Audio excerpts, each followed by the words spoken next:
আজকে আমরা পড়াশোনা করব চ্যাপ্টার 2 সম্পর্কে পড়াশোনা করব। চ্যাপ্টার 2 তে আছে আমাদের the cell and its function, কোষ এবং তার কাজ সম্পর্কে পড়াশোনা করব।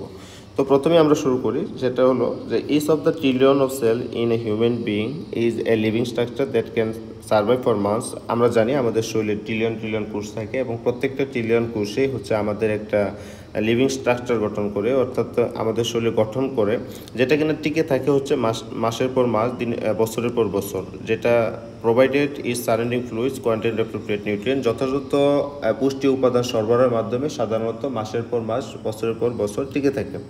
এখন বাইবাতে প্রশ্ন হয় হোয়াট ইজ দ্য সেল। আমাদের গাইটনের ডেফিনেশন অনুযায়ী সেল হলো, এই যে এতটুকু আমি হাইলাইট করে রাখছি আগে থেকে। তো cell are the building block of the body, আমাদের দেহের গঠনের একক। Providing structure for the bodies tissue and organs, আমাদের শরীরের টিস্যু এবং অর্গান গঠন করে বা অঙ্গ গঠন করে। Ingesting nutrients and converting them to energy, আমাদের শরীরের পুষ্টি উপাদান সরবরাহ করে, গ্রহণ করে এবং হচ্ছে শক্তিতে, যে সেগুলোকে শক্তিতে কনভার্ট করে। অ্যান্ড পারফর্মিং স্পেশালিস্ট ফাংশন, এবং বিভিন্ন ধরনের কার্য সম্পাদন করে। তাহলে কোষ কি?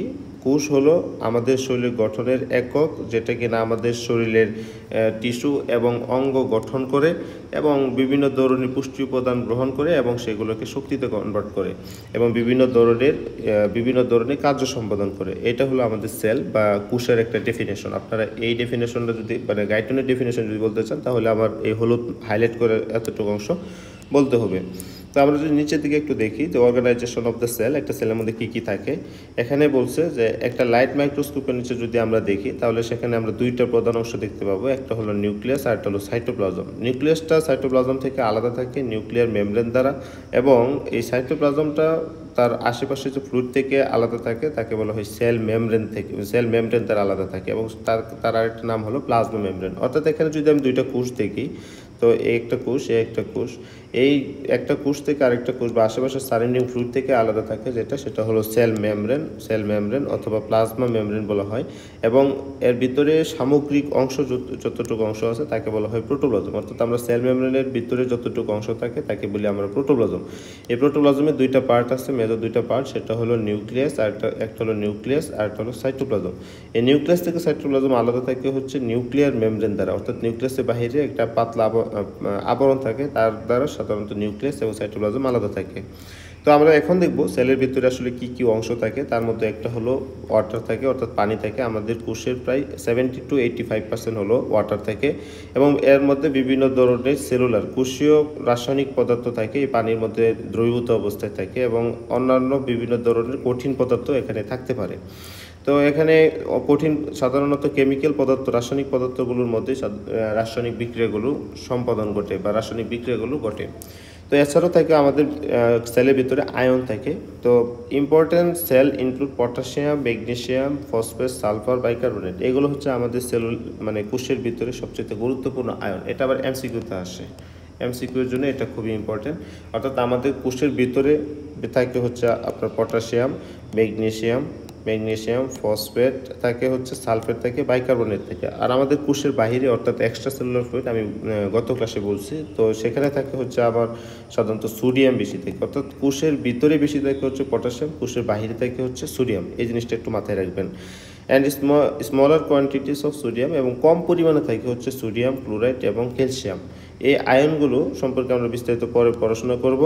Interaction between intercellular extracellular fluid, এবং এইগুলোর মাধ্যমে সাধারণত বা এগুলো জানার মাধ্যমে আমরা দেখতে পারি বা বুঝতে পারি এক্সট্রাসেলুলার ইন্টারসেলুলার ফ্লুইডগুলোর মাঝে কীভাবে বিক্রিয়া ঘটে বা কী রিলেশন থাকে। তো এটা আপনারা পারবেন আশা করি। এছাড়াও থাকে আমাদের কোষের ভিতরে থাকে বিভিন্ন ধরনের প্রোটিন। তো প্রোটিন সম্পর্কে আমরা যদি পড়ি, যে সাধারণত আমাদের কোষের 10% হলো, আমাদের কোষের ভিতরে সামগ্রিক উপাদানের মধ্যে 10-20% হলো, বা আমাদের কোষের ভরের 10-20% হলো প্রোটিন থাকে, 10-20% প্রোটিন থাকে। এই প্রোটিনগুলোকে আবার দুই ভাগে ভাগ করা যায়। একটাকে বলা হয় স্ট্রাকচারাল প্রোটিন, আর একটা হলো ফাংশনাল প্রোটিন। একটা হলো যে আমাদের কোষের গঠন করতে সহায়তা করে, আর একটা আমাদের কার্য সম্পাদন করতে প্রোটিনগুলো সহায়তা করে। এই দুই ভাগে ভাগ করা যায়। তো স্ট্রাকচারাল প্রোটিনগুলো আমাদের সেলের ভিতরে থাকে এবং বিভিন্ন ধরনের লম্বা ফিলামেন্ট বা লং ফিলামেন্ট গঠন করে, এবং বিভিন্ন ধরনের লম্বা ফিলামেন্ট গঠন করে। তো a prominent use of such intercellular filaments is to form microtubule, এবং এই যে আমাদের ভিতরে যে মানে যে সকল প্রোটিন গঠন করে বা স্ট্রাকচার দেয় তার মধ্যে একটা হলো মাইক্রোটিউবুল বলা হয়। এগুলো আমাদের সাইটোস্কেলেটন, অর্থাৎ আমাদের শরীরে যেমন কঙ্কাল থাকে, হাড্ডি থাকে, হাড় থাকে, তো সেলের ভিতরেও সাধারণত তার নর্মাল সাইজ অ্যান্ড শেপ থাকার জন্য সাধারণত আমাদের সাইটোস্কেলেটন বা কোষীয় অঙ্গাণু, কোষীয় কঙ্কাল গঠন করতে সহায়তা করে। যেমন এছাড়াও বিভিন্ন ধরনের সেলের ভিতরে বিভিন্ন ধরনের কোষীয় কঙ্কাল গঠন করে, যেমন আমাদের শরীরে আছে রিবস আছে, বিভিন্ন ধরনের হাড় আছে। তো আমাদের সেলের ভিতরে বিভিন্ন ধরনের যেমন সিলিয়া, নার্ভ এবং এক্সন, মাইটোটিক স্পিন্ডল, এগুলো সাধারণত গঠন করতে সহায়তা করে। সেটা হলো কি মাইক্রোটিউবুল। আর আরেকটা হচ্ছে এখানে যদি আমরা দেখি যে ফিব্রিলা protein are found outside the cell, especially in the collagen, elastic fiber and connective tissue, whereas such as in blood vessel wall, tendon and ligament. সাধারণত আমরা এই মাইক্রোটিউবুল সম্পর্কে আমরা দেখব। এটা এক ধরনের প্রোটিন এবং এটা গঠন করে বিভিন্ন ধরনের cilia, nerve, axon, mitotic spindle আমরা মাইটোসিস কোষ বিভাজনের সময় আমরা পড়াশোনা করছি। এছাড়াও আমাদের সেলের ভিতরে বিভিন্ন ধরনের জিনিস থাকে, তার মধ্যে একটা হলো ফিব্রিলা গঠন করতে সহায়তা করে এবং বিভিন্ন ধরনের কোলাজেন এবং ইলাস্টিন ফাইবার যেগুলো আছে, আমাদের ব্লাড ভেসেল যেগুলো আছে, ধমনী শিরা, সেগুলো গঠন করতেও মাইক্রোটিউবুল সহায়তা করে। এছাড়াও ফাংশনাল প্রোটিন আরও আছে, combination of few molecule in tubular glomerular form. This protein are mainly the enzyme. বিভিন্ন ধরনের প্রোটিন আছে যেগুলো এনজাইম গঠন করতে সহায়তা করে, এবং contrast to fibrillar protein are often mobile in the cell fluid. এবং এই এনজাইমগুলো আমাদের এই সেলের ভিতরে মুভ করতে পারে, অর্থাৎ নাড়াচাড়া করতে পারে।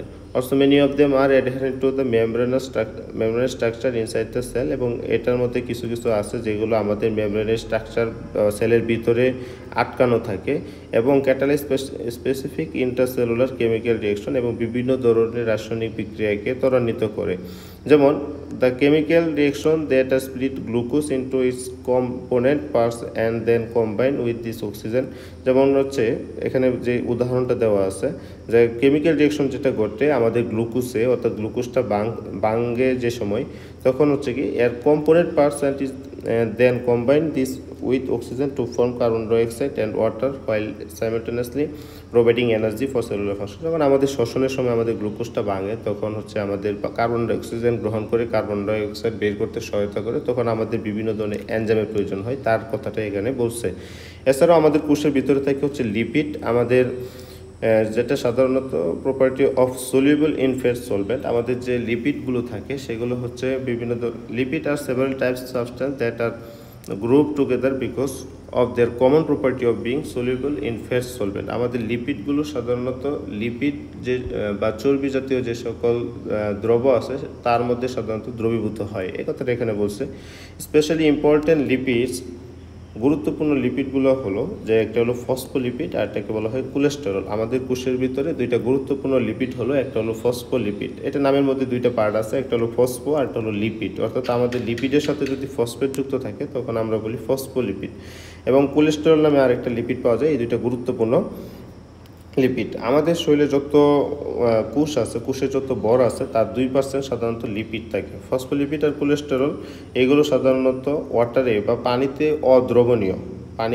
অদ্রবণীয় এবং চর্বিতে দ্রবণীয়, সাধারণত চর্বিতে দ্রবণীয়। এছাড়াও আরেকটা আমাদের কোলেস্টেরল ছাড়াও আরেকটা হচ্ছে আমাদের লিপিড থাকে, তাকে বলা হয় ট্রাইগ্লিসারাইড। এটার আরেকটা নাম হলো নিউট্রাল ফ্যাট নামে আমরা চিনে থাকি।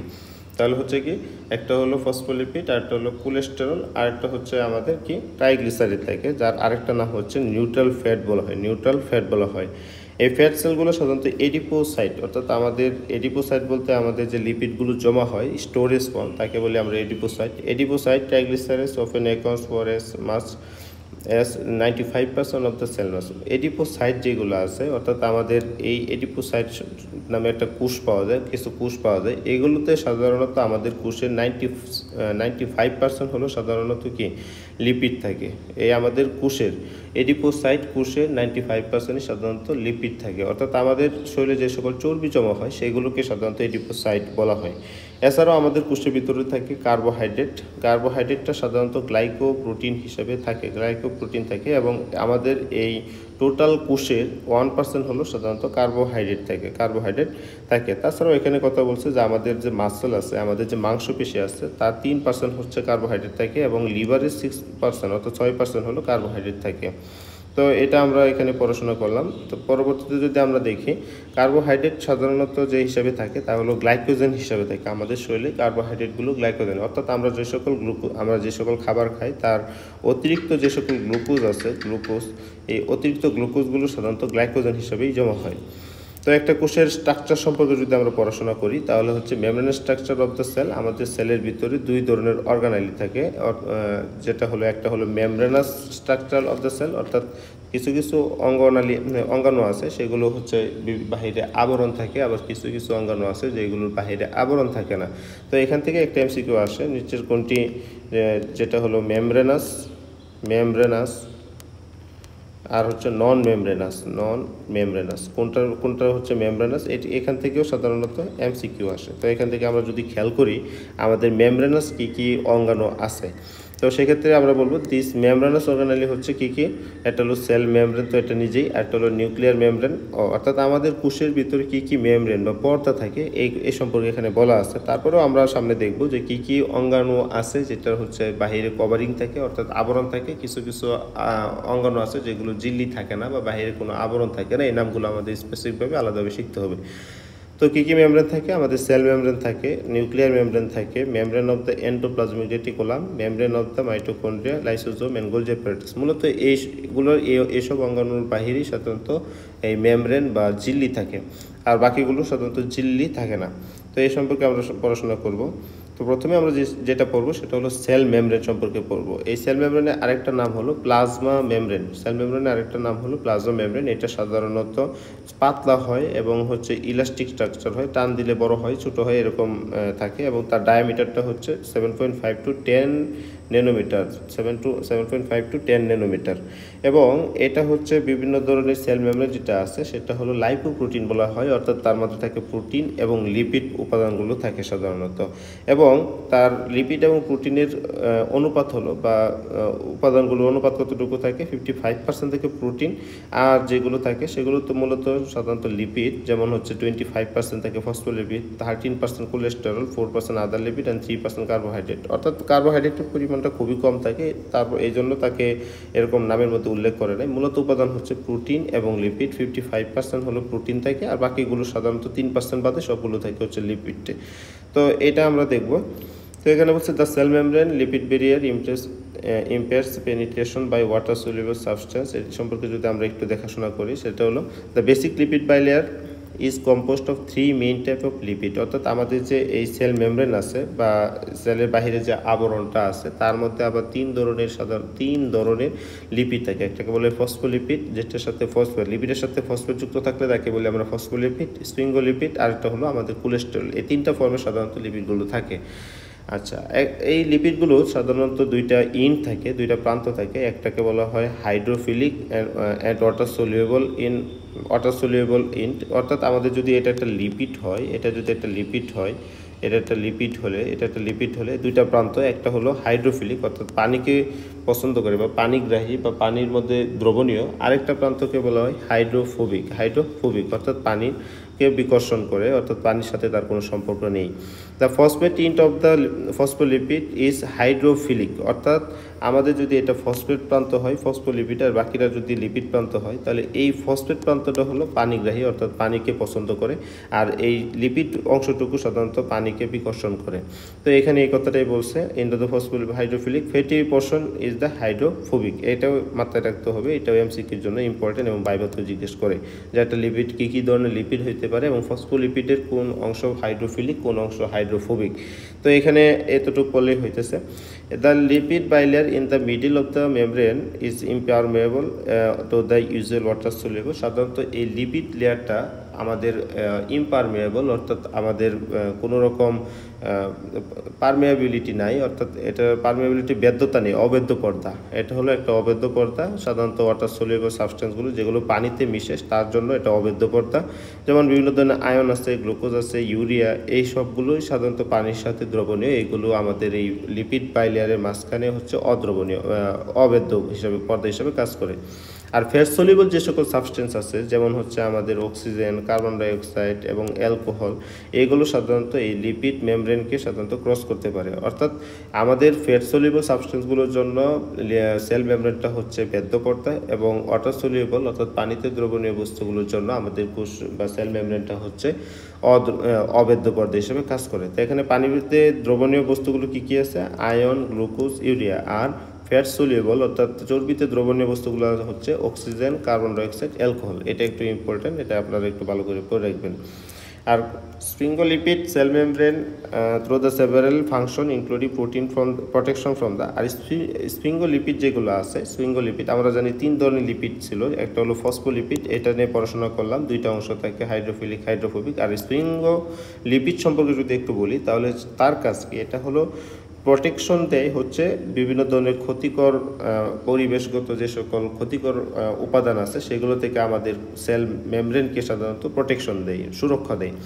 এবং হচ্ছে signal transmission and adhesion size for extra cellular protein, এবং বিভিন্ন ধরনের সংকেত পরিবহন করে, এবং এক্সট্রা সেলুলার প্রোটিন অর্থাৎ এক্সট্রা সেলুলার যে সকল প্রোটিন আছে তার সাথে যুক্ত রাখতে সহায়তা করে।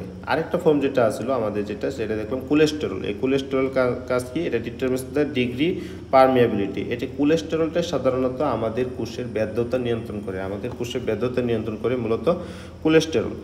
তো এখানে আবার দুইভাবে ভাগ করা আছে আমাদের প্রোটিনগুলো। এটা বললাম আমরা লিপিড সম্পর্কে পড়াশোনা করলাম, যে আমাদের সেলের মধ্যে কি কি লিপিড থাকতে পারে। এখন যদি আমরা দেখি যে আমাদের সেলের ভিতরে বা সেল মেমব্রেনের মধ্যে কয় ধরনের প্রোটিন থাকতে পারে। আমাদের প্রোটিনগুলোকে সাধারণত 2 ভাগে ভাগ করা যায়।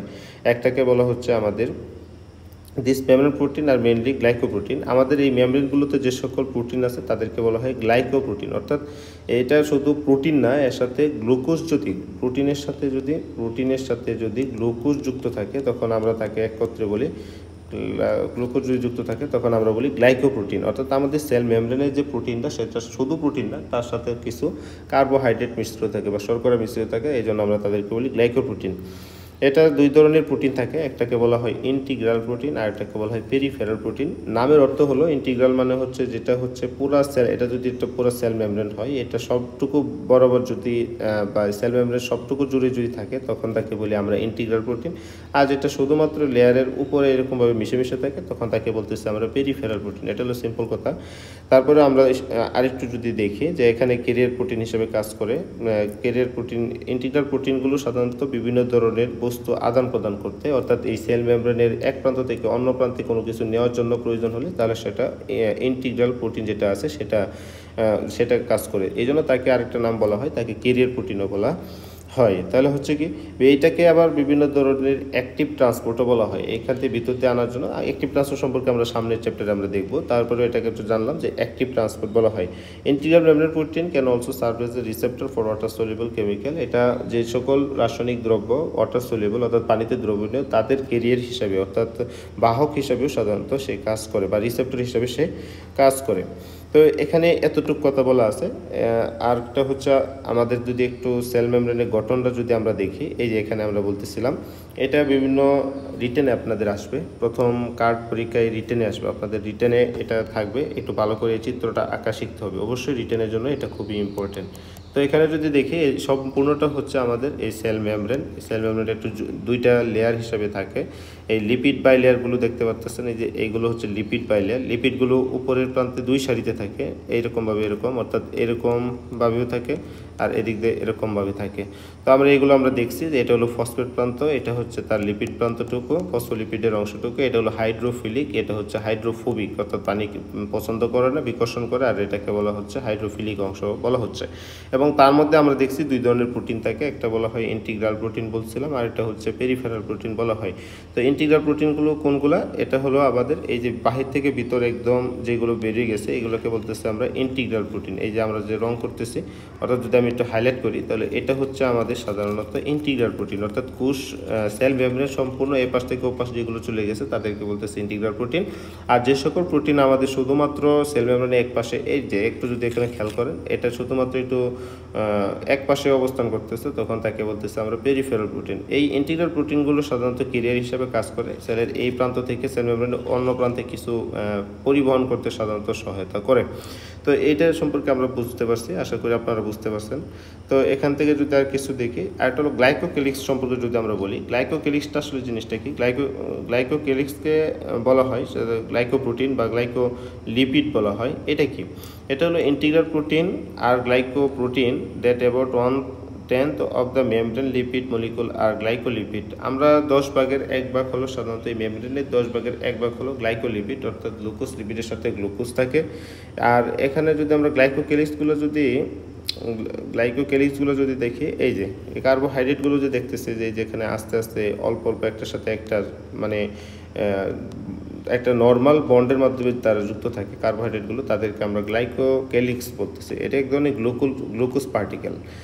তো এই এখানে যেটা বলা আছে যে lose carbohydrate could call the glycocalyx, এতটুকু জানলে হবে যে গ্লাইকোক্যালিক্সটা সাধারণত কার্বোহাইড্রেট এবং হচ্ছে এটা লুজলি একটার সাথে আরেকটা যুক্ত থাকে।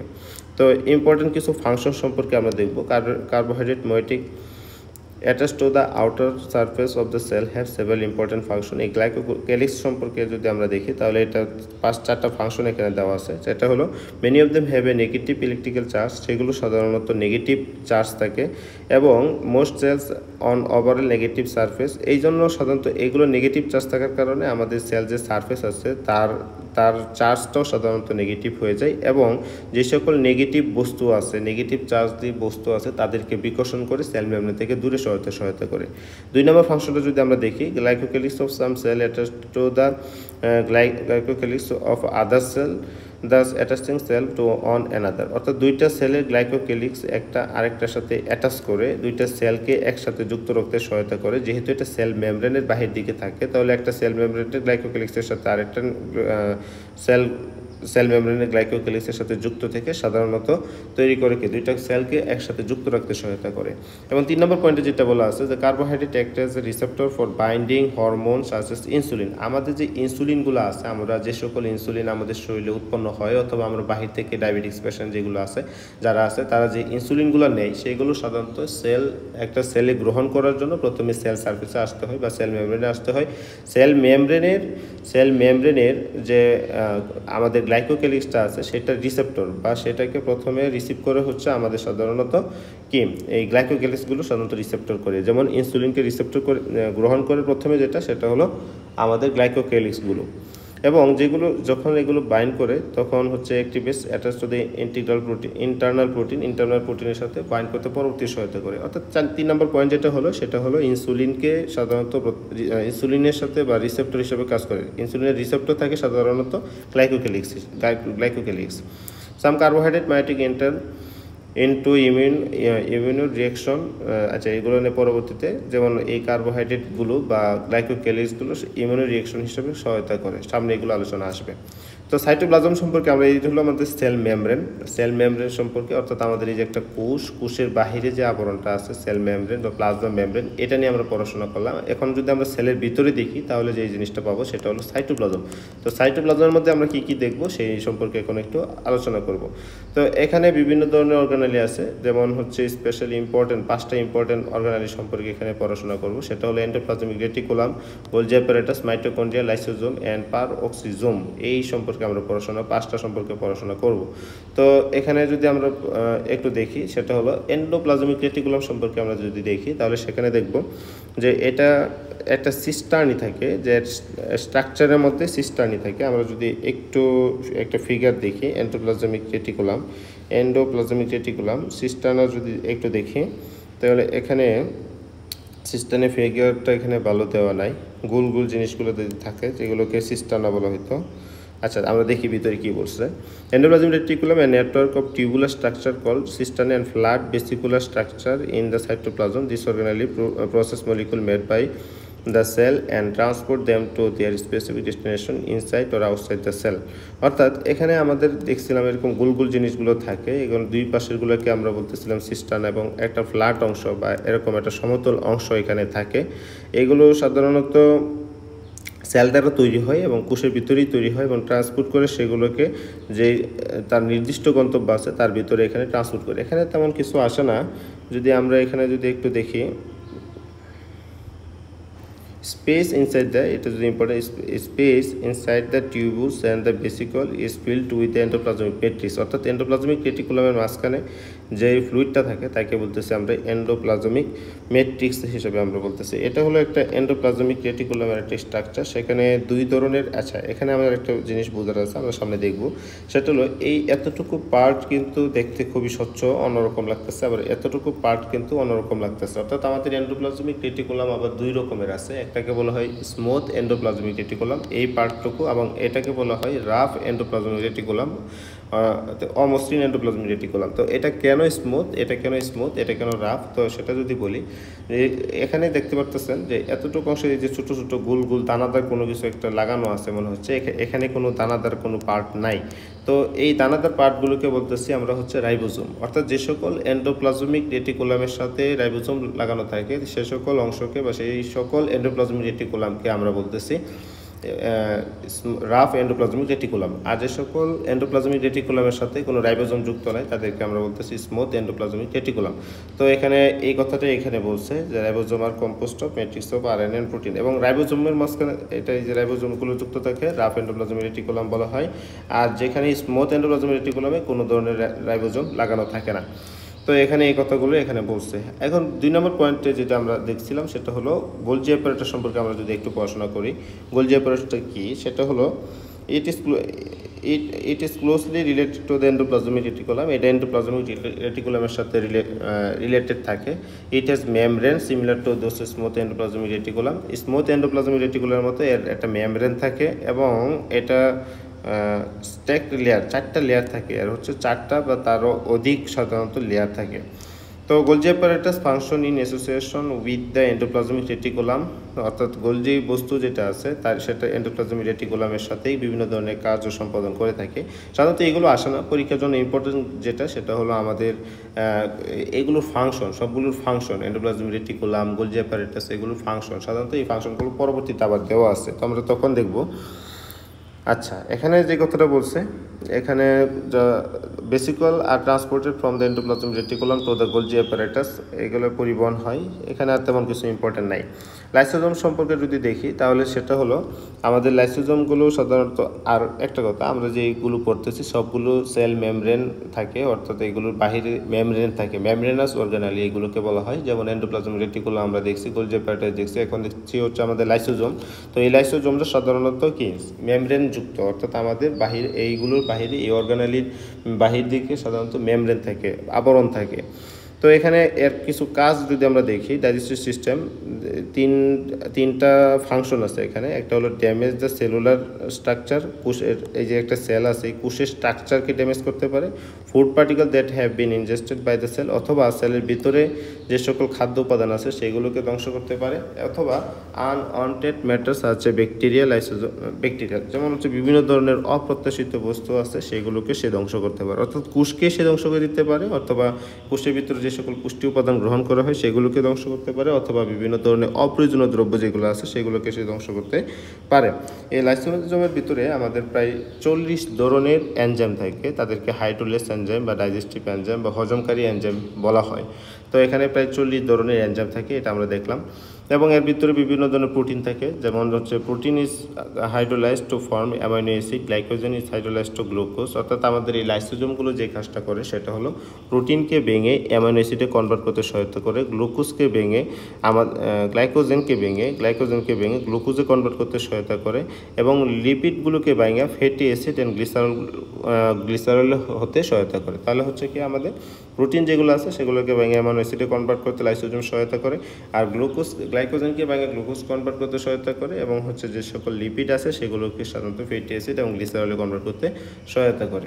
Condition of the break of cell membrane of lysosome, এগুলো তেমন ইম্পর্টেন্ট না, একটু রিডিং দিলে আপনারা নিজেরাই বুঝতে পারবেন, এখানে বোঝার মতো তেমন কিছুই নেই। আর হলো পার অক্সিজমটা সাধারণত ফিজিক্যালি দেখতে, অর্থাৎ বাহির থেকে দেখতে লাইসোজোমের মতো মনে হয়, কিন্তু সেখানে দুইটা ভিন্নতা আছে। সেটা প্রথমটা হলো যে এটা হলো সেলফ রেপ্লিকেটেড, অর্থাৎ এটা নিজে নিজেই সংখ্যা বৃদ্ধি করতে পারে, এটা কোনো কিছু প্রয়োজন পড়ে না। এবং endoplasmic reticulum than the Golgi apparatus, second they contain oxidase rather than hydrolases, অর্থাৎ এটা হচ্ছে পার অক্সিজমটা সাধারণত বলতেছিলাম যে এটা হলো লাইসোজোমের মতোই হুবহু। তো তার মধ্যে দুইটা পার্থক্য আছে, এটা হলো সেলফ রেপ্লিকেশন, আর একটা হলো আপনাদের সেখানে আমরা দেখছিলাম বিভিন্ন ধরনের এনজাইম থাকে, তার নামগুলো আমরা ছিল হচ্ছে হাইড্রোলেস এনজাইম, কিন্তু এখানে হাইড্রোজেলেস এনজাইম থাকে না, সেই এনজাইমগুলো থাকে হচ্ছে অক্সিডেজ এনজাইম থাকে। এই দুইটা হলো পার্থক্য। এছাড়াও এর কাজ যদি আমরা দেখি যে drinks is detoxified into acetaldehyde by the peroxisome of the liver cell. In this manner, major function of peroxisome is to catabolize long chain fatty acid. আমাদের শরীরে যে সকল লং চেইন ফ্যাটি অ্যাসিড আছে সেগুলোকে ভাঙতে এই পেরোক্সিজমগুলো সহায়তা করে। সেক্রেটারি ভেসিকল যদি দেখি, সেক্রেটারি ভেসিকল বা গ্রেনিউলও বলা হয় মাঝে মধ্যে, সেক্রেটারি ভেসিকলের আরেকটা নাম হচ্ছে সেক্রেটারি গ্রেনিউল বলা হয়। এটা Golgi apparatus into the cytoplasm in the form of storage vesicle. আমাদের যে গোলজি অ্যাপারেটাসটা আছে, আমরা গোলজি বস্তুটা আছে, সেটা হলো বিভিন্ন ধরনের বেসিকল থাকে, স্টোর বেসিকল থাকে, তাকে একত্রে বলতেছে আমরা সেক্রেটরি বেসিকল। সাধারণত এটা গোল গোল জিনিসগুলো থাকে, এর ভিতরে বিভিন্ন ধরনের ফ্লুইড থাকে, যেগুলো বিভিন্ন সময়ে বিভিন্ন প্রয়োজনে আমাদের এই ফ্লুইডগুলো সিক্রেশন করতে পারে, অর্থাৎ ফ্লুইডগুলো বের হতে পারে, তাদেরকে আমরা সাধারণত সেক্রেটরি বেসিকলগুলো বলতেছি। এখন আমরা যদি আরেকটা পড়ি, সেটা হলো মাইটোকন্ড্রিয়া সম্পর্কে যদি একটু পড়াশোনা করি, যে আমাদের মাইটোকন্ড্রিয়া হলো আমাদের সেকেন্ড যে অংশটা, যে আমাদের সাইটোপ্লাজমের ভিতরে আরেকটা অর্গানালি, সেটা হলো মাইটোকন্ড্রিয়া। প্রথমেই বলা আছে মাইটোকন্ড্রিয়াকে আমাদের পাওয়ার হাউস বলা হয়, এটা আপনারা আগে থেকেই জানেন যে বিভিন্ন ধরনের কার্য সম্পাদন করে, এই জন্য মাইটোকন্ড্রিয়াকে পাওয়ার হাউস বলা হয়। আচ্ছা, এখানে বিভিন্ন ধরনের mitochondria present in all area of is sell cytoplasm, অর্থাৎ মাইটোকন্ড্রিয়া আমাদের সেলের সাইটোপ্লাজমের বিভিন্ন অংশে তাদেরকে দেখা যায়।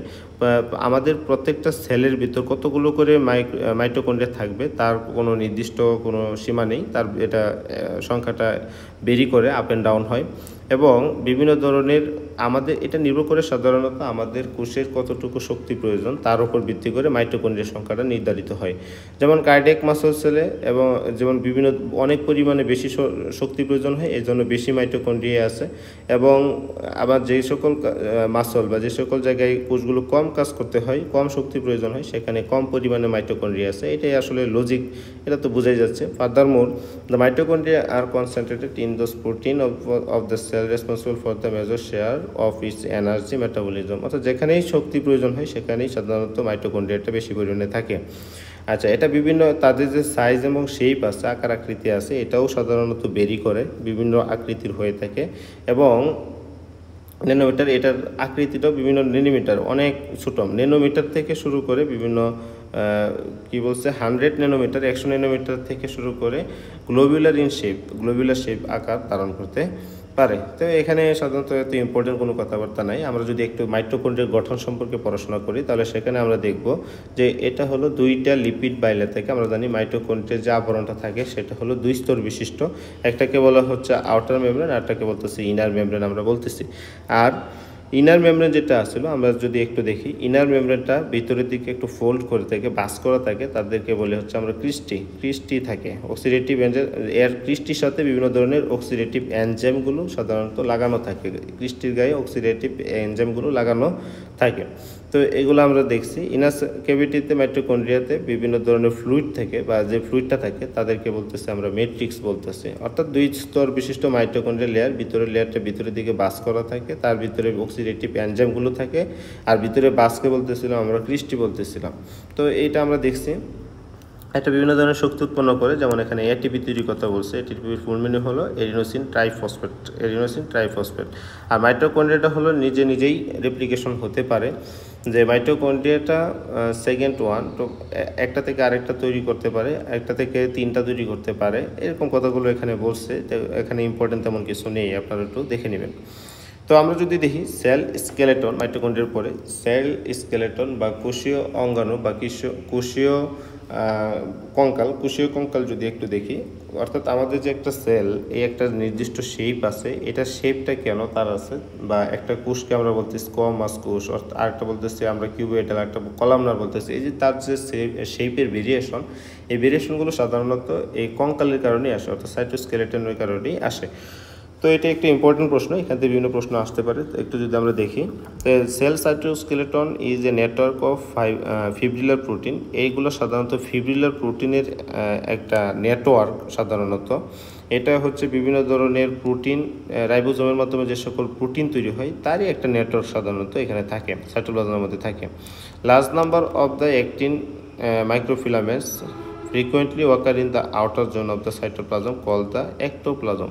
অর্থাৎ আমাদের যে সেলের ভিতরে যে মাইক্রোফিলামেন্ট থাকে, large number of actin microfilament, আমাদের কোষের মধ্যে সাধারণত দুই ধরনের মাইক্রোফিলামেন্ট থাকে। ফিলামেন্ট মানে একটা সুতার মতো করে, তো সেখানে একটাকে বলা হয় অ্যাক্টিন আর একটাকে বলা হয় মায়োসিন। এটা কোষের বাহিরের দিকে থাকে, সাইটোপ্লাজমের দিকে থাকে, তাকে বলতেছে আমরা এক্টোপ্লাজম বলতেছে, এক্টোপ্লাজম।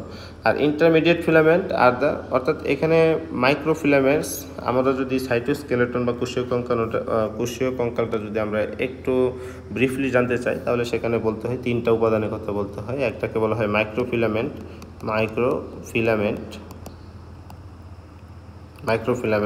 দুই নম্বরকে বলতেছি ইন্টারমিডিয়েট ফিলামেন্ট, আরটাকে বলতেছে আমরা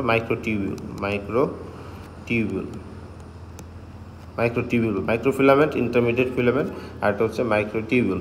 তাহলে হচ্ছে আমাদের যে মাইক্রোফিলামেন্টটা থাকে সেটা হচ্ছে সাইটোপ্লাজমের বাহিরের দিকে থাকে এবং তাকে বলতেছে আমরা এক্টোপ্লাজম। আর ইন্টারমিডিয়েট ফিলামেন্ট যেটা থাকে, এটা হলো সাধারণত একটু শক্ত রোপ লাইক সুতার মতো, দড়ির মতো, রশির মতো করে ফিলামেন্ট, এবং একটার সাথে আরেকটা মাইক্রোটিউবিউলকে একসাথে গঠন করতে, বা একটা মাইক্রোটিউবিউলের সাথে আরেকটা মাইক্রোটিউবিউলের সাথে সাধারণত আটকায় রাখতে সহায়তা করে।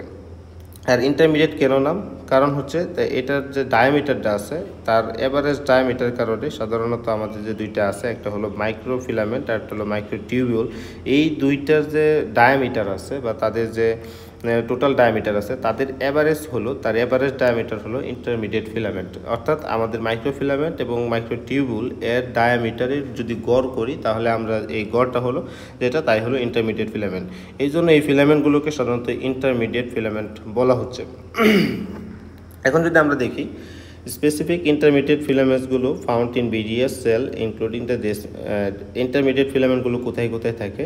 একটা তো আমরা দেখতে পাচ্ছিলাম যে হচ্ছে আমাদের যে অ্যাক্টিন মাইক্রোফিলামেন্টগুলো সাধারণত সেলের বাহিরের দিকে থাকে, সাইটোপ্লাজমের বাহির থেকে, তাকে আমরা এক্টোপ্লাজম বলতেছিলাম।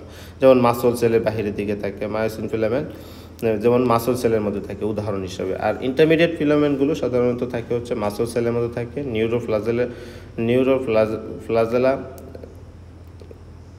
নিউরোফিলামেন্টে থাকে, নিউরোফিলামেন্টে থাকে, এবং ক্যারাটিনে থাকে সাধারণত। অর্থাৎ আমরা যদি এখানে, এটা খুবই ইম্পর্টেন্ট একটা প্রশ্ন, যে ইন্টারমিডিয়েট ফিলামেন্টগুলো সাধারণত আমরা কোথায় পাই, সেটা হলো প্রথমে মাসল সেলে পাই, নিউরোফিলামেন্টে পাই, আর নিউরনের, আর একটা হলো আমাদের ক্যারাটিন অফ এপিথেলিয়াল সেল, অর্থাৎ আমাদের যে এপিথেলিয়াল সেল আছে তার ক্যারাটিনের মাঝখানে সাধারণত পাই। তো এটা আমরা পারবো। আর একটা হচ্ছে মাইক্রোটিউবুল সম্পর্কে আমরা একটু যদি পড়াশোনা করি, এই মাইক্রোটিউবুলগুলো কোথায় থাকে? মাইক্রোটিউবুলগুলো সাধারণত থাকে সেন্ট্রিওল এবং হচ্ছে মাইটোটিক স্পিন্ডল, অর্থাৎ কোষ বিভাজনের সময়, মাইটোসিস কোষ বিভাজনের সময় যে আমাদের সেন্ট্রিওল গঠন করে এবং হচ্ছে মাইটোটিক স্পিন্ডল গঠন করে, সেখানে সাধারণত আমাদের এই মাইক্রোটিউবুলগুলো থাকে। তো এ হলো আমাদের সাধারণত সাইটোস্কেলেটন সম্পর্কে পড়াশোনা। এখন দেখবো আমরা একটু নিউক্লিয়াস সম্পর্কে যদি একটু পড়াশোনা করি। একটা নিউক্লিয়াস সম্পর্কে আপনারা আগে থেকেই জানেন যে আমাদের এই নিউক্লিয়াসের ভিতরে থাকে বিভিন্ন ধরনের ক্রোমোজোমকে যদি একটু জুম করি বা একটু ভিতরের দিকে যদি একটু দেখি, তাহলে সেখানে পাবো আমরা ডিএনএ, এবং ডিএনএকে যদি আমরা আরেকটু বড় করি, তাহলে সেখানে আমরা দেখতে পাবো জিন দেখতে পাবো। আর এই জিন হলো আমাদের সাধারণত control and promote the cell reproduction. আমাদের কোষ যে রিপ্রোডাকশন হয়, একটা কোষ থেকে একটা কোষ হয়, এই জিন জিনগুলো সাধারণত তাদেরকে নিয়ন্ত্রণ করে। তো এটা আমরা যদি একটু দেখি যে লাইট মাইক্রোস্কোপের নিচে যদি দেখি ইন্টারফেস অবস্থায় এখনও কোষ বিভাজন শুরু হয় নাই, ওই দশায় যদি আমরা সাধারণত লাইট মাইক্রোস্কোপের নিচে দেখি তাহলে আমরা কি দেখতে পাবো। এখানে যে কথাটা বলছে সেটা লাইট মাইক্রোস্কোপের নিচে ইন্টারফেস অবস্থায় যদি দেখি তাহলে আমরা ক্রোমাটিন ম্যাটেরিয়ালগুলোকে আমরা সাধারণত তখন দেখতে পাই। তো এর উপাদান হিসেবে যদি আমরা দেখি সেখানে থাকে হচ্ছে নিউক্লিয়ার মেমব্রেন। নিউক্লিয়ার মেমব্রেনের আরেকটা নাম হলো নিউক্লিয়ার এনভেলপও বলা হয়, এবং আউটার মেমব্রেনের দিকে অর্থাৎ নিউক্লিয়ার মেমব্রেনের বাহিরের দিকে সাধারণত এন্ডোপ্লাজমিক রেটিকুলামটা আটকানো থাকে। অর্থাৎ আমরা এটা যদি একটা নিউক্লিয়াস হয় আর এই এন্ডোপ্লাজমিক রেটিকুলামটা এই যে দিক দিয়ে আটকানো ছিল, অর্থাৎ এটা যদি এরকমভাবে আসবে, এরকম একটা স্ট্রাকচার গঠন করবে। অর্থাৎ নিউক্লিয়ার মেমব্রেনের সাথে নিউক্লিয়াসের বাহির দিকে যেটা থাকে তাকে বলতেছে আমরা সাধারণত এন্ডোপ্লাজমিক রেটিকুলাম। আর গোলজি অ্যাপারেটাস যেটা হলো সেটা নিউক্লিয়াসের সাথে কোনো সম্পর্ক নাই। তাহলে প্রথমে যেটা বললাম সেটা হলো নিউক্লিয়ার মেমব্রেন। এই যে বাহিরের দিকে যে মেমব্রেনটা দেখতে পারতেছেন সেটাকে বলতেছে আমরা নিউক্লিয়ার মেমব্রেন। এবং এই নিউক্লিয়ার মেমব্রেনের মাঝখানে যে ছিদ্রগুলো দেখতেছে, এই যে ছিদ্রগুলোকে দেখতেছি তাকে বলতেছে আমরা নিউক্লিয়ার পোর গঠন করে। নিউক্লিয়ার পোর গঠন করে, এই যে কথাটা এখানে বলা আছে, নিউক্লিয়ার পোর গঠন করে। এবং নিউক্লিওলাই যদি সম্পর্কে বলি, নিউক্লিওলাই অ্যান্ড ফরমেশন অফ রাইবোসোম। নিউক্লিওলাই সাধারণত তার ভিতরে যে একটা হাইলি স্টেনিং স্ট্রাকচার থাকে, অর্থাৎ একটা ঘন উপাদান থাকে, ঘন কালো উপাদান থাকে, তাকে বলে নিউক্লিওলাস বা নিউক্লিওলাই। এই যে ভিতরে ঘন কালো অংশটা দেখতে পাচ্ছেন তাকে বলতেছি আমরা নিউক্লিওলাস বা নিউক্লিওলাই বলতেছি। তাহলে এটা আপনারা পারবেন আশা করি। এখানে আর কি আছে, এখানে নিউক্লিয়াস সম্পর্কে তেমন কঠিন কিছু নেই, রিডিং দিলেই পারবেন। তারপরে এই চিত্র যদি দেখায় দিই, আর বাহিরের দিকে যে জিনিসগুলো দেখতে পাচ্ছেন সেগুলোকে আমরা বলতেছি সাধারণত নিউক্লিওপ্লাজম। যে জেলির মতো অংশটা দেখতেছেন তাকে বলতেছি আমরা নিউক্লিওপ্লাজম। নিউক্লিওপ্লাজম, এই যে নিউক্লিয়ার প্লাজম সম্পর্কে আমরা দেখতেছেন। আর নিউক্লিয়ার এনভেলপ তো এটা আমরা আগেই দেখছি। আর ক্রোমাটিন ম্যাটেরিয়াল বা ডিএনএগুলো এখানে ছড়ানো ছিটানো অবস্থায় আছে। আর নিউক্লিয়াসের বাহিরের দিকে যে অংশটা থাকে তাদেরকে আমরা সাইটোপ্লাজম বলতেছি। তো comparison of the animal cell within the pre cellular forms of life, অর্থাৎ আমাদের এই কোষগুলো, যে আমাদের প্রাণীর কোষগুলো কীভাবে তৈরি হয়েছে এবং তার আদি উপাদানগুলো সাধারণত কী ছিল এই সম্পর্কে যদি আমরা দেখি তাহলে হচ্ছে প্রথমে এখানে সিরিয়াল বাই সিরিয়াল তারা এখানে দেওয়ার চেষ্টা করছে। সেটা হলো প্রথমে এটা স্মলেস্ট নোন টু ভাইরাস, এটা প্রথমে ভাইরাস হিসাবে পরিচিত লাভ করছিল, পরে এটা ছোট ভাইরাস হিসাবে পরিচিত লাভ করছিল, এটা বড় ভাইরাস হিসাবে পরিচয় লাভ করছে, পরবর্তীতে এটা রিকেটশিয়া হিসেবে নামকরণ করছে, যেটা একটা ব্যাকটেরিয়া, এবং এটা পরবর্তীতে একটা নিউক্লিয়েটেড সেলে কনভার্ট হয়েছে এবং যেটা পরবর্তীতে ডায়ামিটার 100 গুণ পর্যন্ত বড় হয়েছে এবং একটা 1 বিলিয়ন টাইম স্মলেস্ট ভাইরাস, একটা স্মলেস্ট ভাইরাস থেকে, এই স্মলেস্ট ভাইরাস থেকে সাধারণত 1 বিলিয়ন গুণ এটা বড় হয়ে গেছে যখন 100 গুণ বড় হয়েছে। এখন এই anatomical organization of the cell are also for more complex and than those of the virus থেকে anatomical organization of the cell are also far more complex. আমাদের এই ভাইরাসের যে ফাংশন আছে তার থেকে কিন্তু আমাদের যে সেলের ফাংশন আছে তা কিন্তু অনেক বহুগুণ কঠিন কার্য সম্পাদন করে থাকে। আচ্ছা, এখানে যদি আমরা দেখি তেমন ইম্পর্টেন্ট কোনো কথাবার্তা নেই, যে সেটা হলো essential life giving constituents of the small virus is nucleic acid embedded in a coat of protein. আমাদের যে ভাইরাসগুলো দেখি বা নিম্ন শ্রেণীর যে সকল আমাদের প্রাণীগুলো দেখি, প্রাণী বা পরজীবীগুলো বা যে সকল মাইক্রো অর্গানিজমগুলো দেখি সেগুলোকে সাধারণত দুইটা জিনিস থাকে, একটা হলো নিউক্লিক অ্যাসিড আর একটা শুধুমাত্র প্রোটিন থাকে। এটা তো আমরা দেখছি যে নিউক্লিক অ্যাসিডের মধ্যে থাকে সাধারণত ডিএনএ এবং RNA. Are found in mammalian cell and is capable producing itself under the appropriate condition. অর্থাৎ এখানে কথাবার্তাগুলো বলছে যে আমাদের যে নিম্ন শ্রেণীর যে সকল পরজীবী আছে বা মাইক্রো অর্গানিজম আছে সেগুলোকে সাধারণত নিউক্লিক অ্যাসিড এবং প্রোটিন থাকে, আর আমাদের কোষে অনেক কিছুই থাকে, জটিল কাজও সম্পাদন করে। এই সম্পর্কে এখানে বিস্তারিত কথাবার্তা বলা আছে। তো এখানে আমরা পারবো functional system of the cell, আমাদের যে সেলগুলো আছে তা কীভাবে কার্য সম্পাদন করে, বা আমরা যে ডেফিনেশন পড়ছিলাম যে সেখানে সে ফাংশনাল অ্যাক্টিভিটিসও তার আছে, তো সেটা কীভাবে করে সেই সম্পর্কে আমরা পড়বো। পরে আমরা এই চ্যাপ্টারটা ক্লোজ করে দিব। আমরা পরবর্তীতে আরেকটা ক্লাসের মাধ্যমে আমরা ওদেরটা শেষ করব, যেহেতু ভিডিওটা অনেক বড় হয়ে যেতেছে, আপনাদের ধৈর্যের বিষয় আছে। তো এন্ডোসাইটোসিস মানে কি? ইনজেকশন বাই দ্য সেল, আমাদের সেল যে খাবার খায় তাকে বলতেছি আমরা endocytosis. If a cell is to live and grow and reproduce, যদি একটা সেল বাঁচতে চায়, বৃদ্ধি করতে চায় এবং সে বংশ তৈরি করতে চায়, এটা অবশ্যই তার পুষ্টি উপাদান প্রয়োজন হবে। এবং কোথা থেকে এই পুষ্টিগুলো নেবে? তার আশেপাশে যে ফ্লুইডগুলো আছে সেখান থেকে সাধারণত এই পুষ্টি উপাদানগুলো নেবে। তো তো এই পুষ্টি উপাদানগুলো সাধারণত সেল মেমব্রেন যে পড়ছি আমরা সেই সেল মেমব্রেনের মাধ্যমে যাবে এবং ব্যাপন প্রক্রিয়া এবং অ্যাক্টিভ ট্রান্সপোর্টের মাধ্যমে যাবে। ডিফিউশন অ্যান্ড অ্যাক্টিভ ট্রান্সপোর্ট এগুলো নিয়ে সামনে বিস্তারিত পড়াশোনা আছে অ্যাক্টিভ ট্রান্সপোর্ট সম্পর্কে। অর্থাৎ এই কথা হলো আমাদের কোষের যে প্রয়োজনীয় খাদ্যগুলো আছে সেগুলো তার আশেপাশের ফ্লুইড থেকে যাবে এবং সেখানে যাবে হচ্ছে ডিফিউশন অর্থাৎ ব্যাপন এবং হচ্ছে অ্যাক্টিভ ট্রান্সপোর্টের মাধ্যমে যাবে। লিপিড সাবস্টেন্স যেগুলো লিপিড সলিউবল সাবস্টেন্সগুলো আছে সেগুলো সরাসরি সেল মেমব্রেনের মাঝখান দিয়ে চলে যাবে, যেহেতু সেল মেমব্রেনটা হচ্ছে লিপিড সলিউবল। অর্থাৎ এই যে সেল মেমব্রেনের যে আমাদের যে পোরগুলো আছে ছিদ্রগুলো আছে সেখান থেকে চলে যাবে। অ্যাক্টিভ ট্রান্সপোর্টের মাধ্যমে সাধারণত মেমব্রেন সেল মেমব্রেনের মাধ্যমেই যাবে। ফিজিক্যাল প্রোটিন যেগুলো থাকে structure penetrate all the through the membrane. অর্থাৎ আমাদের যে অ্যাক্টিভ ট্রান্সপোর্টটা আছে সেখানে কিন্তু যাওয়ার জন্য একটা শক্তি প্রয়োজন হয়। এই শক্তিটা ব্যবহার করে সাধারণত আমাদের যে প্রোটিন স্ট্রাকচার আছে আমাদের ফিজিক্যাল প্রোটিন স্ট্রাকচার এটা ভেদ করে বা ছিদ্র করে, এই শক্তি ব্যবহার করে ছিদ্র করে আমাদের সেল মেমব্রেনের ভিতরে প্রবেশ করে। তো last particle enter into the cell. সেলের ভিতরে যে বড় বড় উপাদানগুলো আছে সেগুলো সাধারণত সেল মেমব্রেনে চলে যায়। যেই প্রক্রিয়ায় যায় তাকে বলতেছি আমরা এন্ডোসাইটোসিস। একটা জিনিস মনে রাখবেন, এন্ডো শব্দটার ভিতর কথা হলো যে সেলের ভিতরের দিকে, আর এক্সো শব্দটার অর্থ হলো সেলের বাহিরের দিকে। তো এন্ডোসাইটোসিস বলতেছি যে লাস্ট পার্টিকলগুলো সেলের ভিতরে প্রবেশ করতেছে তাকে বলতেছি আমরা endocytosis. The principal form of endocytosis are pinocytosis and phagocytosis. অর্থাৎ আমাদের সেলের ভিতরে যে খাওয়া দাওয়া করে আমাদের সেলের ভিতরে যে সকল বস্তু যায় সেটা দুইটা উপায় যাইতে পারে। একটাকে বলতেছি আমরা পিনোসাইটোসিস আর একটাকে বলতেছি আমরা ফ্যাগোসাইটোসিস। পিনোসাইটোসিস হলো যে সকল মিনিট পার্টিকলগুলো আছে, যেমন হচ্ছে কি form the basical of extracellular fluid. অর্থাৎ এক্সট্রাসেলুলার ফ্লুইডে যে সকল বেসিক্যাল আছে সেগুলোকে গ্রহণ করে, অর্থাৎ তরল পদার্থকে সাধারণত আমরা বলতেছি পিনোসাইটোসিস। আর যে সকল একটু কঠিন পদার্থ আছে তাদেরকে বলতেছি আমরা ফ্যাগোসাইটোসিস। তো ফ্যাগোসাইটোসিস মিনস হলো যে লাস্ট পার্টিকল। মোটামুটি তুলনামূলকভাবে যে সকল ছোটো পদার্থ আছে তাই সেগুলোকে গ্রহণ করা পদ্ধতিকে পিনোসাইটোসিস বলতেছি, আর মোটামুটি তুলনামূলকভাবে বড় পার্টিকেলগুলো যেগুলো আছে গ্রহণ করে সেগুলোকে আমরা বলতেছি ফ্যাগোসাইটোসিস। যেমন হচ্ছে কি ব্যাকটেরিয়া আছে, হোল সেল আছে এবং হচ্ছে প্রোটিন পোরশন অফ ডিজেনারেটিং টিস্যু। অর্থাৎ ডিজেনারেটিং টিস্যু আছে, ব্যাকটেরিয়া আছে এবং সম্পূর্ণ কোষ, এটা যেই প্রক্রিয়া গ্রহণ করে তাকে বলে হচ্ছে ফ্যাগোসাইটোসিস। আর আর পিনোসাইটোসিস হলো যেটা হলো বেসিকল গ্রহণ করে, বেসিকল গ্রহণ করে সেটা হলো পিনোসাইটোসিস। তারপরে এই যে পিনোসাইটোসিস সম্পর্কে এখানে বিস্তারিত পড়াশোনা করব। আমরা স্যার যখন পড়াইতো তখন মনে রাখতাম সেটা হলো পিনোসাইটোসিস মানে হলো পান করা, আর ফ্যাগোসাইটোসিস শব্দ বা যেটা হলো ফ্যাগোসাইটোসিস সেটা হলো হচ্ছে ভক্ষণ করা। তো পিনোসাইটোসিস আমরা কি পান করি এখানে এই কথাটা এখানে বলা আছে। আমাদের যত ম্যাক্রোফেজ আছে তার 3% হচ্ছে ম্যাক্রোফেজ মেমব্রেন এখানে থাকে আচ্ছা এটা দেখবো আমরা পিনোসাইটোসিস প্রক্রিয়ার মাধ্যমে 3% খাদ্য এখানে ভক্ষণ করে থাকি। তো এখানে আমরা সাধারণত কি পান করে থাকি যদি একটু দেখি, এখানে তো এরকমভাবে সাজিয়ে গুছিয়ে দেওয়া নেই। সাধারণত যে সকল স্মল পার্টিকলগুলো সাধারণত 100 থেকে 200 ন্যানোমিটার পর্যন্ত ডায়ামিটার থাকে, 100 থেকে 200 ন্যানোমিটার পর্যন্ত এরকমভাবে ডায়ামিটার থাকে, তাদেরকে আমরা সাধারণত এই পিনোসাইটোসিস প্রক্রিয়ার মাধ্যমে ভক্ষণ করে থাকে। তো এই পিনোসাইটোসিস প্রক্রিয়াটা সম্পর্কে এখানে দেওয়া আছে। প্রথমে যে এখানে এই কথাগুলো এখানে বিস্তারিত বলা আছে, আমি যদি একটু ফিগারের মাধ্যমে দেখা দিই আপনারা রিডিং করে নিন।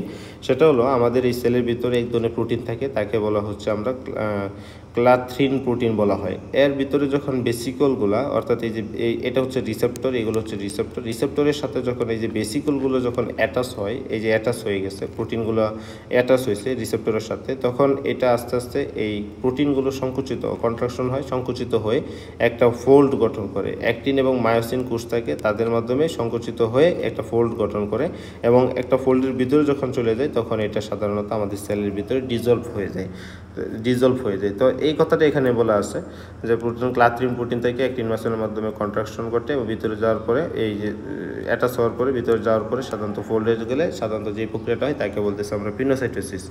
আচ্ছা, what cause the cell membrane to go through the necessary contents from the pinocytic vesicle unclear. এই যে আমাদের পিনোসাইটিক বেসিকলগুলো কেন ভিতরে যায়, কেন এইগুলো লাগার সাথে সাথে সেলগুলো কন্ট্রাকশন হয়, সেল প্রোটিনগুলো, তো এইগুলোর সম্পর্কে এখনও পর্যন্ত তেমন কোনো প্রতিষ্ঠিত থিওরি আবিষ্কার হয় নাই। আচ্ছা, দিস প্রসেস রিকোয়ার্স এনার্জি। এই প্রসেসটার জন্য শক্তির প্রয়োজন হয় ফ্রম উইথিন দ্য সেলস, কোষের ভিতর থেকে এই শক্তিটা নিয়ে থাকে, সাধারণত এটিপির মাধ্যমে সাধারণত এই শক্তিটা নিয়ে থাকে। এবং এখানে বিভিন্ন ধরনের ক্যালসিয়াম আয়নের প্রয়োজন হয়, যেটা কিনা এক্সট্রা সেলুলার ফ্লুইড থেকে নিয়ে থাকে। অর্থাৎ আমরা পিনোসাইটোসিস প্রক্রিয়ায় আমাদের শক্তি প্রয়োজন হয়, এটিপি প্রয়োজন হয়, সেটা কোষ থেকে নিয়ে থাকে, এবং ক্যালসিয়াম আয়নের প্রয়োজন হয়, সেটা এক্সট্রা সেলুলার ফ্লুইডে যে ক্যালসিয়াম আয়ন আছে সেখান থেকে নিয়ে থাকে। আর ফেগোসাইটিস সম্পর্কে যদি দেখি, সেখানে আমরা ফেগোসাইটিস সম্পর্কে আমরা পড়বো, সেটা হলো ফেগোসাইটিস কার মধ্যে হয়, tissue macrophage and some white blood cell. অর্থাৎ আমাদের এই টিস্যুর ভিতরে যে নর্মাল ম্যাক্রোফেজ থাকে, ম্যাক্রোফেজ কোষ থাকে, সেটা আমাদের ফেগোসাইটিস প্রক্রিয়া সহায়তা করে, এবং হচ্ছে বিভিন্ন ধরনের হোয়াইট ব্লাড সেল, শ্বেতরক্তকণিকা আমাদের ফেগোসাইটিস প্রক্রিয়া সহায়তা করে। তো এটা আমাদের এখানে বিস্তারিতভাবে দেওয়া আছে। ফেগোসাইটোসিস প্রক্রিয়াটা এখানে প্রায় 4টা ধাপে দেওয়া আছে। প্রথম যে ধাপটা সেটা হলো cell membrane receptor attached to the surface ligands to the particle. এই যে একটা পার্টিকেল, এই পার্টিকেলগুলো সাধারণত আমাদের কী হবে, ফেগোসাইটোসিস হবে, অর্থাৎ নষ্ট হবে, বক্ষণ হবে। তো এইগুলা প্রথমে সেল সারফেসের রিসেপ্টর যেখানে আছে, এই যে একটা রিসেপ্টর, এই রিসেপ্টরের মাঝখানে অ্যাটাচ হবে। 2 নম্বর প্রক্রিয়া যেটা বলছে, each of the membrane around the points of attachment invaginate outward within এর ফ্র্যাকশন সেকেন্ড। আচ্ছা, এটা যেটা বলছে সেটা হলো আমাদের যখন রিসেপ্টরটা এখানে আসা পার্টিকেলগুলো যখন অ্যাটাচ হবে, তখন তার আশেপাশের যে স্ট্রাকচারটা আছে সেটা হলো একটা হোল্ডিং গঠন করবে, এবং সেটা ভিতরের দিকে তৈরি করতে সহায়তা করবে, এবং একটা বেসিকল গঠন, পরবর্তী যেটা বলছে বেসিকল গঠন করতে সহায়তা করবে, এবং এই বেসিকলের সাথে আমাদের সেলের ভিতরে যে লাইসোজোমগুলো আছে সেটা প্রবেশ করবে, তখন লাইসোজোম গ্রহণ করবে, তখন তাকে আমরা বলতেছি অপসোনাইজেশন বলতেছে, অপসোনাইজেশন গঠন করতেছে। তো এইগুলোর কথাগুলো এখানে বলছে, যখন লাইসোজোমগুলো প্রবেশ করে তখন এই লাইসোজোমের অ্যাকশন ডাইজেস্টিভ যে সকল এনজাইম আছে বা পরিপাকের যে সকল হাইড্রোলাইটিক এনজাইমগুলো আছে সেগুলো ক্ষরণ করে, এবং হচ্ছে এই ফরেন পার্টিকেলগুলোকে সাধারণত কী করে, ধ্বংস করে, এবং এটা পরবর্তীতে কোষ থেকে বের করে দেয়। এই হলো আমাদের সামগ্রিক একটা ফেগোসাইটোসিস প্রক্রিয়া। আশা করি বুঝতে পারছেন। তারপরেও একটু রিডিং করলে আর একটু ক্লিয়ার হয়ে যাবে আপনাদের জন্য। আচ্ছা, তাহলে এগুলো হচ্ছে এই পর্যন্তই থাক আজকে। আমাদের এই ক্লাসে হচ্ছে, আমাদের পরবর্তী ক্লাসে হচ্ছে lysosome, digestive, pinocytic and phagocytic foreign substance inside the cell. এটা আমরা অলরেডি বলে ফেলছি যে এটা লাইসোজোম ভিতরে প্রবেশ করে অ্যাসিড হাইড্রোলাইজ এনজাইম ক্ষরণ করে এবং ডাইজেস্টিভ বেসিকল গঠন করে, এবং সেটা পরবর্তীতে বেসিকলগুলো কী হয়ে যায়, বেসিকলগুলো সাধারণত পরবর্তীতে যে ডাইজেশন হয়ে যেতেছে। তো এই বেসিকলগুলোর মধ্যে সাধারণত প্রোটিন থেকে, কার্বোহাইড্রেট থেকে, লিপিড থেকে, আরও অন্যান্য উপাদানও থাকতে পারে। আর প্রোডাক্টস অফ ডাইজেশন আর স্মল মলিকুলার সাবস্টেন্স, যেমন এইখানে যে ডাইজেশনটা হয়েছে, এই ডাইজেশনের মাধ্যমে বিভিন্ন ধরনের বস্তু তৈরি হতে পারে। একটাকে বলতেছি অ্যামিনো অ্যাসিড তৈরি হতে পারে, গ্লুকোজ তৈরি হতে পারে, ফসফেট তৈরি হতে পারে, এবং এটা পরবর্তীতে মেমব্রেনের মাধ্যমে ব্যাপন প্রক্রিয়ায় বেসিকল সাইটোপ্লাজমে বেরিয়ে চলে যেতে পারে। আর যে অবশিষ্ট অংশটা কোষের ভিতরে থেকে যাবে তাকে বলতেছি আমরা রেসিডুয়াল বডি বলতেছি। আর এই যে কোষ থেকে যে বেরিয়ে চলে দিতেছে, এই যে কোষ থেকে যে আমাদের যে ডাইজেশনের পরে চলে দিতেছে, তখন এই প্রক্রিয়াটাকে বলবো আমরা এক্সক্রিশন বলতেছে, হ্যাঁ, বা এক্সোসাইটোসিসও বলা যায়। এইটাকে আমরা সাধারণত সেল মেমব্রেন ভেদ করে চলে যাই, তাকে বলতেছি এক্সোসাইটোসিস। আর ভিতরে যে ঢুকতেছে তখন তাকে বলতেছে আমরা এন্ডোসাইটোসিস। এই পর্যন্তই থাক। আপনারা পরবর্তীতে আমরা দেখব যে লাইসোজোমের অন্যান্য ফাংশন সম্পর্কে। আচ্ছা, এই পৃষ্ঠাটা শেষ করে দিই, যেহেতু আমরা পৃষ্ঠা অনুযায়ী পড়াই। তো 27 পৃষ্ঠা, এটা হলো আমাদের কত পৃষ্ঠা, 22 পৃষ্ঠা, আমাদের বই 22 পৃষ্ঠা। তো এই 22 পৃষ্ঠাটা শেষ করে দিই, আপনারা পরবর্তী দেখে নিন। লাইসোজোমগুলো সাধারণত মাঝে মধ্যে অটোলাইসিস করে। অটোলাইসিস বলতে আমরা জানি সাধারণত একটা কোষ, এই কোষের এটা নিজেও একটা প্রোটিন স্ট্রাকচার, এবং মাঝে মধ্যে লাইসোজোমগুলো সাইটোপ্লাজমের ভিতরে তার যে হাইড্রোলাইটিক এনজাইমগুলো আছে সেগুলোকে বের করে দেয় কোষের ভিতরে, এবং কোষের ভিতরে বের করে দেওয়ার কারণে যে অন্যান্য লাইসোজোম আছে বা সে নিজেই সাধারণত মাঝে মধ্যে হজম হয়ে যায়, তখন তাকে বলতেছি অটোলাইসিস বা অটোফেগি। এই মেকানিজমকে বলতেছে আমরা অটোফেগি। আচ্ছা, এখানে কি বলছে, tissue of the body of an regress to a smaller size. মাঝে মধ্যে কোষগুলো সাধারণত তার নর্মাল আয়তন থেকে ছোটো হয়ে যায়, যেমন যখন ইউটেরাস আফটার প্রেগনেন্সির সময় আমাদের কোষগুলো একটু বড় বড় থাকে, বা প্রেগনেন্সির পরে আমাদের কোষগুলো একটু ছোটো ছোটো হয়ে যায়। আবার হচ্ছে ল্যাকটেশনের পরে, অর্থাৎ ল্যাকটেশন মানে হচ্ছে দুধ পান করার কালের সময়কালকে আমরা বলতেছি ল্যাকটেশন, অর্থাৎ মা যখন বাচ্চাকে দুধ পান করায় ওই সময়টাকে বলতেছি আমরা ল্যাকটেশন। এই ল্যাকটেশনের পরে মেমারি গ্ল্যান্ড, অর্থাৎ যে আমাদের যে ব্রেস্ট বা স্তন যেটা আছে সেখানে যে গ্রন্থিটা থাকে সেটা ছোটো হয়ে যায়। তো এটা আমরা দেখছি, ছোটো হয়ে যাওয়ার পরে another special role of the lysosome lactose responsible for mass this regression. এই ছোটো হয়ে যাওয়ার পরে, ছোটো হওয়ার ক্ষেত্রে আমাদের এই লাইসোজোমগুলো সহায়তা করে, এবং বিভিন্ন ধরনের কোষকে মেরে ফেলতে সহায়তা করে, এই লাইসোজোমগুলো সহায়তা করে। Another special role of the lysosome is the removal of damaged cell. যেমন হচ্ছে এই লাইসোজোমগুলো বিভিন্ন ধরনের ক্ষতিগ্রস্ত কোষ এবং ক্ষতিগ্রস্ত যে প্রোটিনগুলো আছে সেলের ভিতরে, এই কোষগুলোকে সাধারণত যেমন এই কীভাবে ক্ষতিগ্রস্ত হতে পারে, হিটের মাধ্যমে, কোল্ডের মাধ্যমে, ট্রমার মাধ্যমে, কেমিক্যালের মাধ্যমে এবং অন্যান্য ফ্যাক্টরের মাধ্যমে সাধারণত যে নষ্ট হইতে পারে সেগুলোকে সে ধ্বংস করতে সহায়তা করে। এবং এন্টায়ার সেলকে যখন ডাইজেশন করে, একটা কোষ, সামগ্রিক কোষকে যখন সে নষ্ট করে ফেলে, তখন তাকে বলতেছে অটোলাইসিস। আর the lysosome also contain the bactericidal agent, অর্থাৎ ব্যাকটেরিয়াকে মারার জন্য যে সকল বস্তু প্রয়োজন বা যে সকল উপাদান প্রয়োজন, সেই সকল উপাদানও আমাদের এই লাইসোজোমের ভিতরে থাকে। তো এই কথাটাই বলছে, লাইসোজোমকে আমরা বিভিন্নভাবে মারতে পারে। আচ্ছা, কি বলছে, phagocytose bacteria before they cause cellular damage, the agent include the following. বিভিন্ন ধরনের বস্তু থাকে লাইসোজোমের ভিতরে, তো সেটা ব্যাকটেরিয়াকে মারতে সহায়তা করে। একটা হলো লাইসোজাইম থাকে, লাইসোফেরিন থাকে, 3 নম্বর পার্ট যেটা অ্যাসিড, একটা পিএইচ অফ অ্যাবাউট, এবং পিএইচ থাকে হচ্ছে 5। এটা খুবই ইম্পর্টেন্ট এমসিকিউর জন্য এবং ভাইবার জন্য, যে লাইসোজোম ব্যাকটেরিয়াকে মারার জন্য যে সকল উপাদান থাকে সেটা হলো লাইসোজাইম থাকে, লাইসোফেরিন থাকে এবং পিএইচ থাকে হচ্ছে 5-এর মতো। এটা ব্যাকটেরিয়া মারতে সহায়তা করে। আর autophagy and recycling of the cell organelle. Autophagy মানে হলো ইট ইটসেলফ। এটা বাবাতে জিজ্ঞেস করে, অটোফেগি হলো নিজেকে নিজে ভক্ষণ করে ফেলে। মাঝে মধ্যে সে তার যে মেমব্রেনটা আছে লাইসোজোমের, সেটা যদি ক্ষতিগ্রস্ত হয় তাহলে তার ভিতরকার সকল বস্তু বের হয়ে চলে আসে, তখন সে নিজেকে নিজে খায় ফেলে, তখন তাকে আমরা অটোফেগি বলতেছি। আচ্ছা, ইন দ্য সাইটোসোল। আর অটোফেগিগুলো হওয়ার পরে এটা সাইটোসোলের ভিতরে চলে যায়। আচ্ছা, এই হলো আমাদের টোটাল লাইসোজোম পর্যন্ত পড়াশোনা। আগামী ক্লাসে আমরা বা এর যে সেকেন্ড পার্ট হবে সেখানে আমরা বাকিটুক পড়ে নেব। অল্প কিছু বাকি আছে, সেগুলো আমরা পরবর্তীতে পড়ে নেব। আপনারা এবিসি মেডিকেল স্কুল বিটির সাথে সংযুক্ত থাকবেন, ভিডিওগুলো একটু শেয়ার করবেন এবং আপনাদের যত পরামর্শ আছে, যে ক্লাসগুলো আমরা যদি অন্যভাবে সংশোধন করতে হয় বা আমাদের যদি অন্যভাবে নিতে হয় বা আপনারা বুঝতে অসুবিধা হয় বা এর যদি কোনো মডিফিকেশন প্রয়োজন হয়, যে কোনো পরামর্শ আমাদের কমেন্ট বক্সে দিয়ে রাখবেন। এবং আমাদের যে ফেসবুক পেজ আছে এবিসি মেডিকেল স্কুল বিটি, সেখানে আমাদের ফেসবুক পেজেও বিভিন্ন সময় নক করে, যে কোনো সময় আপনারা নক করে মেসেজের মাধ্যমে আমাদের মতামত দিতে পারেন। চ্যানেলকে সাবস্ক্রাইব করবেন, আমাদের সাথে থাকবেন, ভালো থাকবেন। দেখা হবে আরও একটি নতুন ভিডিও নিয়ে আপনাদের সামনে। আসসালামু আলাইকুম।